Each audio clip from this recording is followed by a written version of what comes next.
Hey everybody, welcome to our very first bot, Bug Out Tip. I'm Grimm, and this is Fallout. So what are we going to try and help them out with today? What we're going to try to help today is a little tip we like to call take your pack for a walk. What we mean by that is anytime you add a new piece of gear to your pack, you want to make sure it fits properly, it's snug and secure. And if it's an important item, you want to make sure it's also accessible. For example, an EMT pack, you want that on the outside so you can just rip that away, because that's important. When something happens, you don't got time to wait around when someone's bleeding out. Exactly. I mean, things can kind of shift on you. I have this, everybody's seen this before already, but I have my canteen water supply right here on my left. That's going to put a lot of weight on my left. So I'm going to have to adjust this pack accordingly and put things in it so it's balanced on my back so it's straight. So that actually brings up to another point of, having someone kind of come out with you when you take your bag for a walk. Because if you do have your bag is shifting on your back, someone behind you can kind of like see how it's riding and kind of help you out.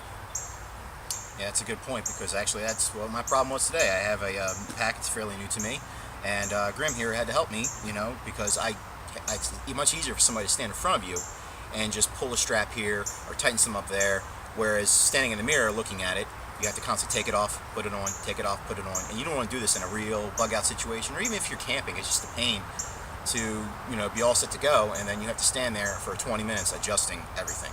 Right. I mean, the whole point of having a bug out bag is when something goes wrong, you can just grab it and go. It's comfortable, it's on you, everything is where you want it to be when you need it. That's the point of that, so speed and comfortable, because another point of taking your bag for a walk is literally go on a walk. I mean, go out there for an hour, take a nice 1 mile hike, and it doesn't matter where you're hiking with your bag. I mean, you don't have to be in the woods on a trail. You could do that if you want, but you could also be in your neighborhood on roads. Where else could you go?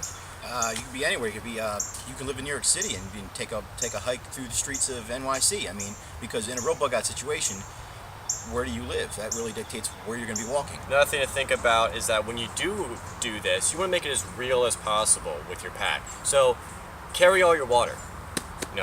Fill your bladders, fill your canteens, whatever you have, because you want to feel the actual full weight of your pack. For example, it's 34 ounces roughly to a liter, and if you have about 3.4 liters to a gallon, and a gallon weighs 9 pounds roughly, give or take. So if you have a 3-4 liter bladder and you have another liter in your canteen, you're already carrying over 9 pounds of water. That's a pretty decent amount when you start thinking about what else is in your bag. But you want to be able to feel that, you want to be able to understand that, so you can have it adjusted properly for you. Yeah, you should treat this like a live drill. You really should put as much into your pack that you can carry as you would carry if you were bugging out. The only exception we would say is maybe firearms. Yes, exactly. Please be in accordance with your local laws when it comes to firearms or bladed weapons, whatever you will, that they would like to consider a weapon, whether concealed or open carry. You might have a firearm in your bag, in your bug out bag, but we obviously don't want you to take that out and actually break some laws trying to figure out whether your bag fits or not. Just make it as live as you can, and you want to just do a real life simulation as much as possible, and just make sure that you're comfortable with everything you have and where it is and how much weight you're carrying. Another good point is shoes. Yeah, the shoes. Basically, you don't have to go out in your fatigues or your BDUs or anything. But one thing I do consider, or would consider, that you do wear are your boots, especially if you haven't broken them in. If you haven't broken in your boots yet, the last place you want to do that is when you're actually bugging out or going on a trip. You're going to get blisters, it's going to hurt. So this will give you an idea of breaking in your boots, how it's going to feel on your back, and how your feet are going to feel. Obviously, you might not have your boots with you all the time. You might have to bug out during a business meeting, or maybe you're at Starbucks or something. So maybe you have them in your car. That's a good idea. Not exactly a bad thing, but again, it's a good idea that you wear what you want to wear that's comfortable, and you get your bag set, which is the whole point of taking your bag for a walk. So We hope you enjoyed this tip.